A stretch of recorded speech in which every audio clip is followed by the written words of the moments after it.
Je vous rappelle également que vous avez un site internet à votre disposition, www.islam-ahmadiyya.org, où vous pouvez retrouver beaucoup d'articles, d'études et également des ouvrages qui sont à votre disposition. Je me tourne vers vous et je vais me lancer directement dans le sujet. En fait, on avait commencé à aborder donc cette question de dissension qu'on avait laissée de côté. On avait abordé un peu ce que le deuxième calife, Hazrat Mirza Bashiruddin Mahmoud Ahmad, qui avant son califat, on l'appelait Mian Sahab, comme on disait la semaine dernière. Alors, pourquoi son califat était si spécial? Parce qu'on sait qu'on l'appelle le Muslim Maud, le fils promis. D'abord, pourquoi ce qualificatif? Parce que les personnes qui ne sont pas Ahmadis ou qui ne connaissent pas très bien l'Ahmadiyya se posent nécessairement cette question. Parce qu'il y a le Masih Maud et il y a le Muslim Maud. Donc pour éviter la confusion justement et pour bien expliquer qui sont ces deux personnages qui interviennent à des périodes différentes et pour des buts différents, et qui était-il? Est-ce que Qayyum Sahab, je m'adresse à vous directement, si vous pouvez nous donner peut-être quelques éléments qui nous permettent de comprendre cela. Oui, à tous nos téléspectateurs du monde francophone, je souhaite assalamu alaikum, bienvenue pour cette émission. Et nous avions parlé auparavant à propos du deuxième calife, Hadrat Mirza Bashiruddin Mahmoud Ahmad, dont le califat a duré 52 ans, depuis il a été élu calife en 1914. Et il a été élu calife alors qu'il n'avait que 25 ans, et il a dirigé la communauté musulmane Ahmadiyya pendant 52 ans, ce qui fait plus de 5 générations.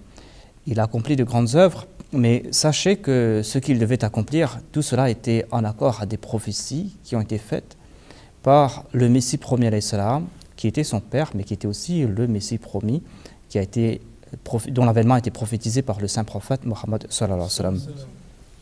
Pour comprendre réellement ce qui était Hadrat Mirza Bashiruddin Mahmoud Ahmad, il faut revenir à l'époque du Messie promis, en 1886, où le Messie promis, Hadrat Mirza Bashiruddin Mahmoud Ahmad, Hazrat Mirza Ghulam Ahmad plutôt, il voulait un signe de la part de Dieu pour prouver la véracité de l'islam.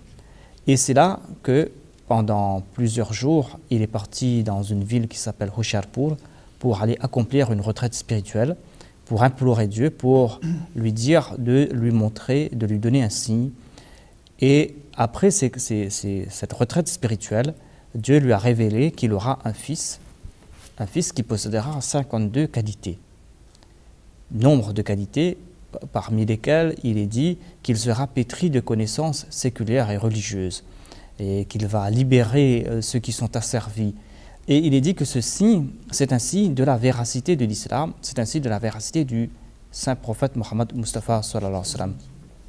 Le Messie premier alayhi salam, il a réitéré plusieurs fois dans ses écrits que ceci c'est pas quelque chose de ma part. Je n'ai pas la prétention de sortir et d'aller faire des grandes déclarations que j'aurai un fils promis. C'est ça qu'il avait annoncé, Dieu lui avait annoncé qu'il aurait un fils promis qui sera doué de ces qualités, 52 qualités.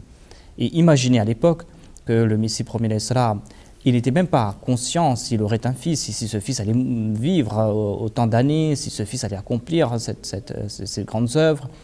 Mais il a fait cette prophétie et nous avons vu la réalisation de cette prophétie au cours de ces 52 ans de califat de Hadrat Mirza Bashiruddin Mahmoud Ahmad. Voilà en somme l'arrière-plan de cette prophétie.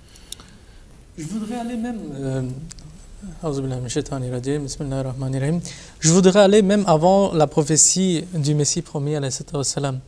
C'est la prophétie du saint prophète sallallahu alayhi wa sallam qui avait fait à propos de ceci, qu'à la fin des temps, l'imam Mahdi va venir. Le saint prophète sallam, il a dit qu'il aura un fils.